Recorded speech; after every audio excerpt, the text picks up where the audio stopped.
Hello friends, आज के इस वीडियो में हम आपके साथ शेयर करने वाले हैं IBR वेल्डर का पेमेंट कितना होता है।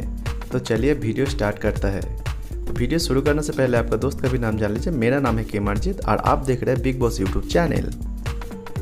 तो फ्रेंड्स, IBR वेल्डर का पेमेंट कितना है जानने से पहले आपको समझना पड़ेगा वेल्डर क्या होता है, कौन सा वेल्डर का कितना पेमेंट होता है। तो फ्रेंड्स, शुरू में आप जो देख रहे हैं, पहले तो जो वेल्डर होता है LP वेल्डर होता है, उसके बाद ही IBR वेल्डर होता है, या फिर आर्क वेल्डर होता है, उसके बाद ही एक LP वेल्डर होता है, उसके बाद फिर IBR वेल्डर होता है। तो फ्रेंड्स, आप स्क्रीन में देख सकते हैं ये जो वेल्डिंग हो रहा है ये एक LP वेल्डर का जॉब है। तो LP वेल्डर का जो जॉब होता है वो ज़्यादातर रिफाइनरी में यूज़ होता है या फिर पावर प्लांट में भी होता है, लेकिन बहुत कम यूज़ होता है जो LP लाइन का काम होता है। तो LP वेल्डर का जो पेमेंट होता है वो थोड़ा सा कम रहता है, क्योंकि ये वाला जॉब जो होता है ये येलो स्टील का नहीं होता है, ज़्यादातर MS का, जैसे कि 7018 या 70S2 फिलर इसी से मारा जाता है। तो इसका जो लगभग पेमेंट है हमारे इंडिया में अभी लगभग 30 से 32 हज़ार रुपये देता है। वो कौन सा वेल्डर है, किस तरह का वेल्डिंग करते हैं, मतलब उसका क्वालिटी कैसा है, उस हिसाब से उसका रेट लगाया जाता है। किसी को 25 हज़ार भी देता है, किसी को 27 हज़ार भी दे। तो उसका कोई फिक्स नहीं होता है, वो वेल्डर के ऊपर निर्भर करता है कि वो कितना दिन का एक्सपीरियंस है और उसका जॉइंट जो मारता है वो कितना पास होता है, कितना फेल होता है, और वो जो वेल्डर है वो आपका कितना प्रोग्रेस देता है। तो फ्रेंड्स, LP वेल्डर और HP वेल्डर में क्या फ़र्क होता है इस बारे में ऑलरेडी इस चैनल में वीडियो दिया हुआ है।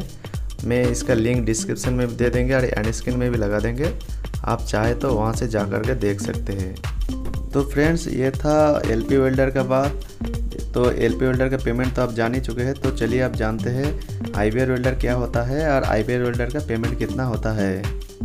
तो फ्रेंड्स, ये है आपका IBR वेल्डर का जॉब, और IBR वेल्डर में ज़्यादातर येलो स्टील का जॉब आता है। तो येलो स्टील का जो जॉब है ज़्यादातर हीटिंग जॉइंट मराता है, हीटिंग जॉइंट का वेल्डिंग होता है। जैसे कि आप स्क्रीन में देख सकते हैं, ये एक आपका P91 का जॉब है। सॉरी, P91 नहीं होगा, P फॉर पाइप होता है, T फॉर ट्यूब होता है। ये T91 का जॉइंट है। तो फ्रेंड्स, इस तरीके का जॉब करने के लिए आपको एक IBR सर्टिफिकेट बनाना पड़ेगा। तो IBR सर्टिफिकेट बनाने के बाद ही आप येलो स्टील का जॉब मार सकते हैं। तो येलो स्टील का सर्टिफिकेट कैसे बनाया जाता है, किस तरीके से टेस्ट मारा जाता है, तो उसके लिए भी इस चैनल में ऑलरेडी वीडियो बनाया हुआ है। चाहे तो आप चैनल में विजिट करके इस वीडियो को देख सकते हैं। इसका भी लिंक हम डिस्क्रिप्शन बॉक्स में भी दे देंगे। तो IBR के बारे में हम ज़्यादा इस वीडियो में नहीं बताएंगे, क्योंकि वीडियो काफ़ी लंबा हो जाएगा। तो फ्रेंड्स, IBR का पेमेंट समझने के लिए IBR का पेमेंट 2-3 तरह का होता है। एक IBR होता है लो येलो स्टील, एक IBR होता है हाई येलो स्टील का। तो जो लो येलो स्टील का जॉब होता है वो आपका कॉयल हीटिंग बहुत कम ही रहता है, ज़्यादातर बर्नर हीटिंग रहता है। तो उसके लिए आपका लो येलो स्टील का सर्टिफिकेट दिया जाता है। तो उसमें आपको जो है सेम पेमेंट रहेगा, मतलब P91 का अलग सर्टिफिकेट होता है। अलग बोलने से बस उसका जो फिलर और इलेक्ट्रोड रहता है वो आपको अलग उठाया रहता है। जैसे कि 90B9 इस तरीके का उठाया हो सकता है। और जो आपका लो येलो स्टील होता है उसमें 80B2 या फिर 90B3 इस टाइप का फिलर या इलेक्ट्रोड का नंबर दिया रहता है। तो सर्टिफिकेट देखने में सब कुछ एक ही रहता है, उसमें सिर्फ लो येलो स्टील और हाई येलो स्टील का फ़र्क रहता है। तो आप येलो स्टील, जैसे कि आपको हाई येलो स्टील का जॉब करना है, जैसे कि P91 का अगर जॉब मारते हैं, या फिर P22 T22 इस तरह का अगर जॉब है, तो इसमें आपका हाई येलो स्टील का आता है। तो जो हाई येलो स्टील का रेट होता है ये थोड़ा सा और ज़्यादा होता है लो येलो स्टील से। और जो लो येलो स्टील का रेट होता है वो आपका अगर फिक्स पेमेंट होता है तो फिर लगभग 35 हज़ार से स्टार्ट है, और आपका 45 या 50 हज़ार तक हो सकता है। तो जो कुल मिला के बात है, इसमें भी वही सेम बात है कि आप किस तरीके से जॉइंट मार सकता है और कितना आपका जॉइंट पास होता है, और आपका कितना क्वालिटी आप दे सकते हैं और कितना जॉइंट आप मार सकते हैं। इस तरीके का कंपनी आपको सबसे पहले देखता है कि आप कितना अच्छा जॉब करते हैं, कितना आपका परफॉर्मेंस अच्छा है। तो इसका भी रेट एकदम बिल्कुल फिक्स नहीं है। मिनिमम हम बता रहे हैं कि 35,000 है, तो उससे कम बेसी हो सकता है, उससे ज़्यादा भी हो सकता है। और P91 का अगर बात आता है तो लगभग वही 45,000 से 55,000 तक इसमें होता है। अगर कोई पाइप का जॉब करता है P91 तो लगभग 55 से 60,000 तक सैलरी फिक्स पेमेंट मिल जाता है, जो कि उसमें आपका 26 डे का हाजिरी उसमें पेजेंट पूरा करना पड़ता है। और इसमें भी रेट का 2-3 तरीके का आता है, जैसे कि इसमें एक आइडियल इक्विवेलेंट का भी जॉब चलता है। तो आइडियल इक्विवेलेंट का किस तरीके से हिसाब किया जाता है इसके बारे में भी इस चैनल में ऑलरेडी वीडियो बनाया हुआ है। तो आइडियल इक्विवेलेंट में थोड़ा सा और ज़्यादा रेट हो जाता है। तो इसमें क्या होता है, आप जितना ज़्यादा जॉइंट मार पाएंगे उतना ज़्यादा आपको पेमेंट मिलेगा। आप मान के चलिए 26 दिन आपका ड्यूटी है और आप अगर एक दिन का 15 जॉइंट T91 का जॉइंट मारते हैं तो आपका 1 महीने का जॉइंट आता है। अगर एक दिन का 15 जॉइंट भी मारते हैं तो अगर आप 26 दिन में अगर मारते हैं, 1 महीने फुल ड्यूटी करते हैं तो 1 महीने का आपको 390 जॉइंट होता है। और अगर हम 390 को लगभग मिनिमम हम आपको रेट बता रहे हैं, जो कि 120 होता है या फिर 130 होता है, 140 होता है, तो मिनिमम ऐसे बता रहे हैं। ये आगे पीछे इसका रेट हो सकता है। जैसे कि हम 120 रुपये मान लेते हैं तो आपका 1 महीने का अगर आप 390 जॉइंट मारते हैं मतलब 26 दिन में, तो आपका 46,800 होता है।